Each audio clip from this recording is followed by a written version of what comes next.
અને પ્રથમ દિવસે જ કિશોર કિશોરીઓની શિબિર હતી ત્યારે સ્વામીશ્રીને પૂછવામાં આવ્યું કે યોગીજી મહારાજ અને પ્રમુખ સ્વામી મહારાજ કેવો પરમાનંદ ભોગવતા, ત્યારે સ્વામીશ્રીએ દૃષ્ટાંતો અને પ્રસંગો કહી અને આ બંને ગુરુના ઉચ્ચ સ્થિતિની વિષયક વાતો કરી.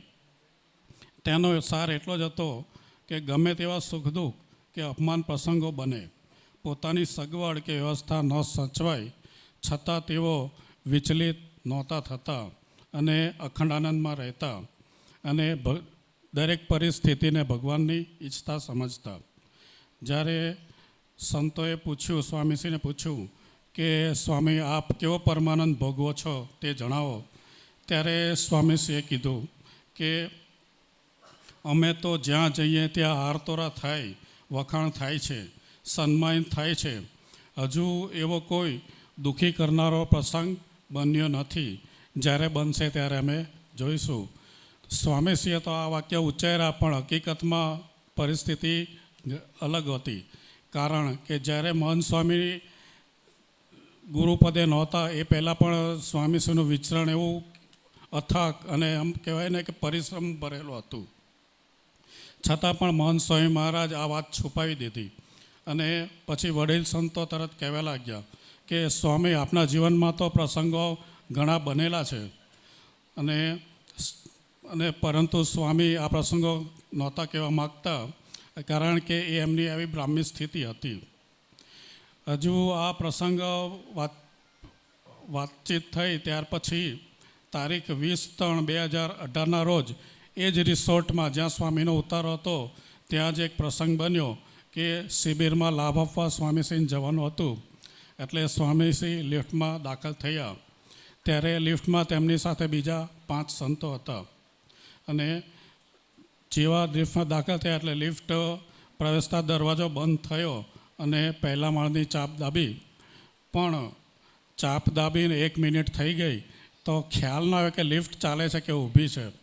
પછી સંતોને કોઈક અનુભવ હશે એટલે એમણે કીધું કે આ લિફ્ટ બહુ ધીમી ચાલે છે એટલે હમણાં આવી જશે. પણ પછી તો બીજી 1 મિનિટ હોય કે 2 મિનિટ થઈ પછી ખ્યાલ આવ્યો કે લિફ્ટ તો ત્યાંની ત્યાં ઉપર પહેલા માળે આવીને અટકી ગઈ છે, દરવાજો ખુલ્લો નહીં. એટલે પછી ધીરે ધીરે વાત 2 મિનિટ પસાર થઈ, લિફ્ટનું બારણું ના ખોલ્યું અને પછી બારણું એકદમ કહેવાય ને કે એમ ફિટ એકદમ સજ્જડ થઈ ગયેલું અને પછી પાછું નીચે ગ્રાઉન્ડ ફ્લોર ભોંયતળિયાનું બટન દબાવ્યું પણ લિફ્ટ પછી ત્યાં ચોંટી ગયેલી અને સ્થિર થઈ ગઈ અને ત્યાં ચોકઅપ થઈ ગઈ. પછી તો લિફ્ટની અંદર અને બહાર બેઉ બાજુ પરિસ્થિતિ આમ થોડી બદલાઈ ગઈ અને બહાર બધા હતા એ લિફ્ટ ખોલવાનો પ્રયત્ન કરતા હતા અને જે લિફ્ટનો ઇન્ચાર્જ ટેકનિશિયન હતો તો એનો સંપર્ક કર્યો પણ એ ત્યારે હાજર નહોતો. એ કહેતા ને કે એને ઘરે ગયેલો અને એને આવતા પણ અડધો-પોણો કલાક થાય એવું હતું. એટલે એ બધા મૂંઝાઈ ગયા અને તે પછી સ્વામીને ખ્યાલ આવ્યો. સ્વામીશ્રીએ તરત કીધું લિફ્ટની અંદર કે ચાલો આપણે ધૂન કરીએ. અને આ રીતે 3 મિનિટ પસાર થઈ ગઈ અને બહારથી હરિભક્તે અંદર સંતને ફોન કર્યો કે સ્વામીશ્રીને કેવું છે, સ્વામીશ્રીને કંઈ તકલીફ તો નથી ને. આ વાત સ્વામીને કાને પડી એટલે સ્વામીશ્રી તરત બોલ્યા કે ભગવાન આપણી સાથે છે. અને હકીકતમાં તો લિફ્ટની અંદર પરિસ્થિતિ એવડી ચિંતાજનક તો હતી જ, પરંતુ સ્વામીશ્રી એકદમ હળવા ફૂલ હતા. અને આ જ સમયે સ્વામીશ્રીએ એક પ્રમુખ સ્વામી મહારાજ સાથે થયેલો એક રમૂજી પ્રસંગ કીધો સંતોને. તો એ પ્રસંગ એવો હતો કે એકવાર એક સંતને ફીટ એટલે વાય આવી તો એક હરિભક્ત એવું બોલ્યા કે સ્વામીશ્રીને લિફ્ટ આવી એમ. સ્વામીશ્રી લિફ્ટમાં હતા તો લિફ્ટની સાથે આ રમૂજી પ્રસંગ જોડ્યો. તો વાતાવરણ કેવું હતું, અંદરનું વાતાવરણ લિફ્ટની અંદર ફસાઈ ગયેલા હોય ત્યારે આપણને ખબર હોય, જે લિફ્ટની અંદર ફસાય ને એને ખબર હોય કે અંદર હું હાલત થાય. પણ સ્વામીશ્રી આ રીતે રમૂજ કરી અને આમ કરતાં 28 મિનિટ પસાર થઈ ગઈ. એટલે અડધો કલાક પસાર થઈ ગયો અને અંદર તો પછી કહેવાય ને કે બફારો, ગરમી અને ગૂંગળામણ ચાલુ થઈ ગઈ.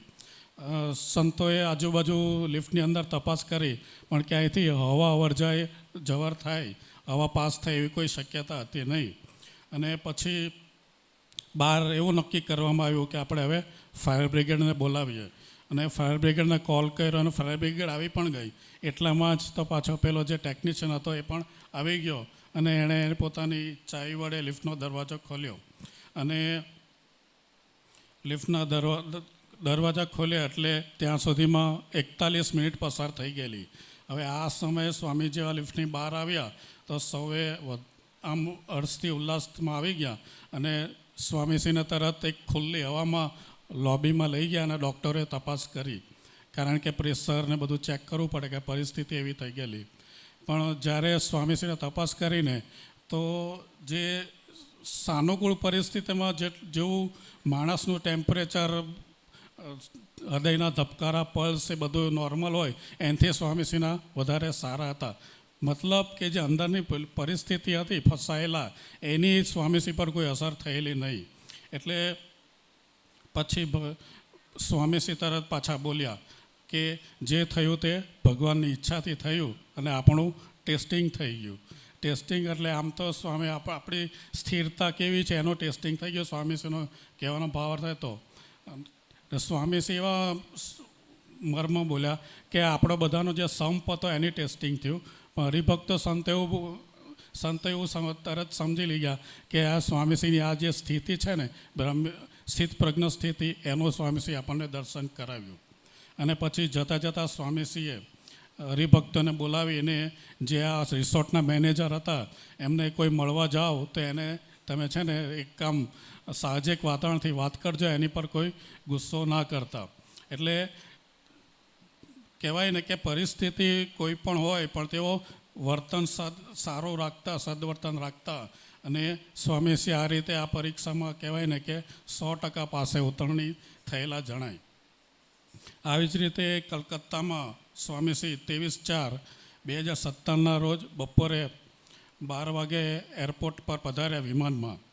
હવે એરપોર્ટથી આપણું મંદિર થોડુંક દૂર અને ટ્રાફિકવાળો વિસ્તાર, એટલે કહેવાય ને રસ્તામાં વધારે અંતર કપાય, એટલે એવું નક્કી થયેલું કે સ્વામીશ્રીને એરપોર્ટથી મંદિરે આપણે હેલિકોપ્ટર દ્વારા લઈ જવા, અને હેલિકોપ્ટરની વ્યવસ્થા પણ થઈ ગયેલી. પણ જ્યારે સ્વામીશ્રી એરપોર્ટ પર આવી અને હેલિકોપ્ટરને આવતા બીજા 1.5-2 કલાક વીતી ગયા. ત્યાં સુધી એરપોર્ટ પર સ્વામીશ્રીએ રાહ જોઈ, અને જેવું હેલિકોપ્ટર એટલે સ્વામીશ્રીને સંતો એમાં બિરાજમાન થયા. પણ થોડીક પરીક્ષા એમાં હશે તો હેલિકોપ્ટરને ટ્રાફિક કંટ્રોલમાંથી ગ્રીન સિગ્નલ ના મળ્યું, અને એટલે હેલિકોપ્ટર ઉડાન ભરી શક્યું નહીં.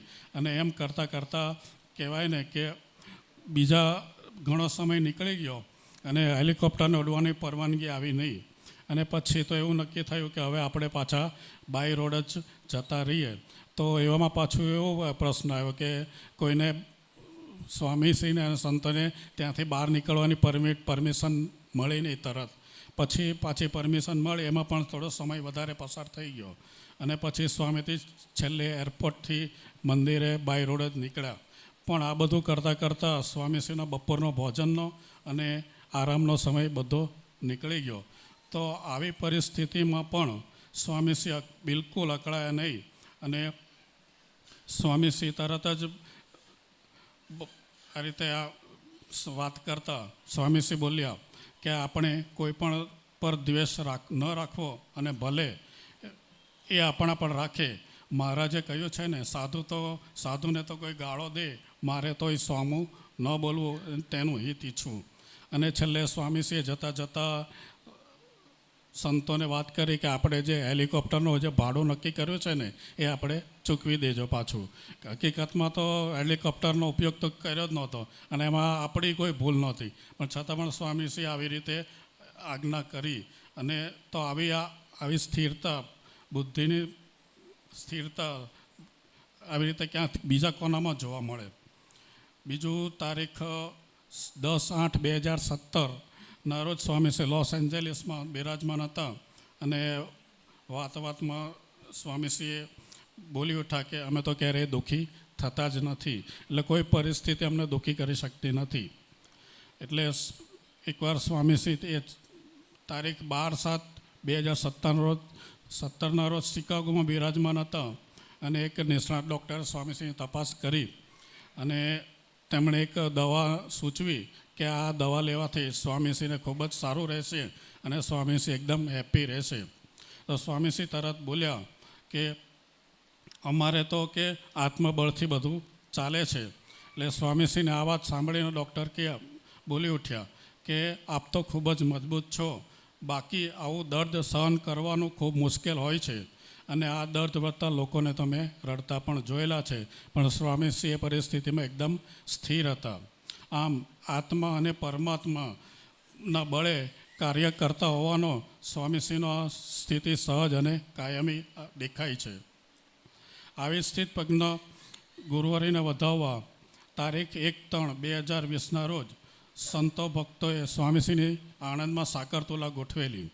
તો સાકરતુલાના આગલા દિવસે સેવક સંતે સ્વામીશ્રીને પૂછ્યું કે સ્વામી, આવતીકાલે આપણે મહોત્સવ છે તો આપને કેવો આનંદ થાય છે?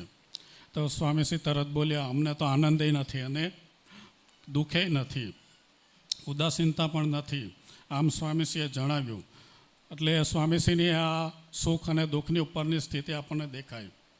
જ્યારે કોઈ વિમાન ચાલક પ્લેન ઉડાવે ને ત્યારે એના ઉપરથી મેઘધનુષ હોય ને એકદમ સુંદર દેખાય, પણ જેવું કાળા વાદળ આવે ને તેને આમ અરુચિ થઈ જાય, ફાવે નહીં. અને એની ઉપર જ્યારે જે અવકાશ યાત્રી હોય ને એને બધું એક સરખું દેખાય.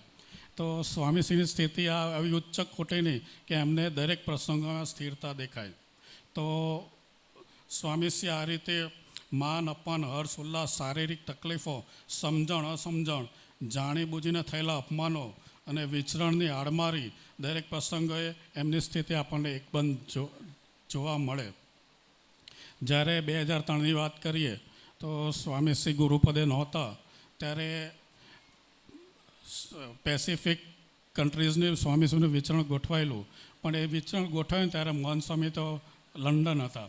એટલે લંડનથી સીધા સ્વામી મુંબઈ આવ્યા, મુંબઈથી પછી સિંગાપોર, સિંગાપોરથી સિડની અને સિડનીથી ન્યૂઝીલેન્ડની આજુબાજુ વિસ્તારમાં એમનું આ રીતે વિચરણ હતું.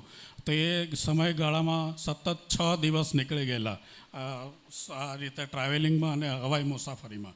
તો સ્વામી કહેવાય ને કે જ્યારે આપણે એક દેશથી બીજા દેશમાં જઈએ ને ત્યારે જેટલોક લાગે, એટલે કે દિવસ રાતનું જે સમય પરિવર્તન હોય ને એ અસર આપણને કરતો હોય કે જ્યારે સૂવાના ટાઈમે જાગવાનું હોય, જાગવાના ટાઈમે સૂવાનું હોય. તો સ્વામીશ્રીને આ પરિસ્થિતિમાં આખું અઠવાડિયું નીકળી ગયું અને ત્યાં ગયા પછી પણ કન્ટિન્યુ સતત કહીને બેસીને મુસાફરી કરી.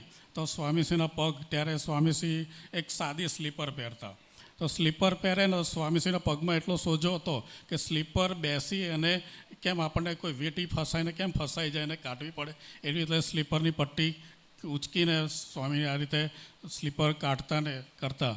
તો એ પરિસ્થિતિ પર પણ સ્વામીશ્રી એકદમ સ્થિર અને સંતોને કે કાર્યકરોને કોઈ દિવસ એમ તકલીફ, મને આ તકલીફ છે એવું ક્યારેય ઉચ્ચારતા નહીં અને આ રીતે કહેવાય ને કે વિચરણ કરતા. તો આજના દિવસે મહારાજ સ્વામીને પ્રાર્થના કરીએ કે આપણને પણ એવી સ્થિતિ હોય અને હોય તો આપણને વધારે દૃઢતા થાય, એ જ એમના શ્રી ચરણોમાં પ્રાર્થના છે. સ્વામી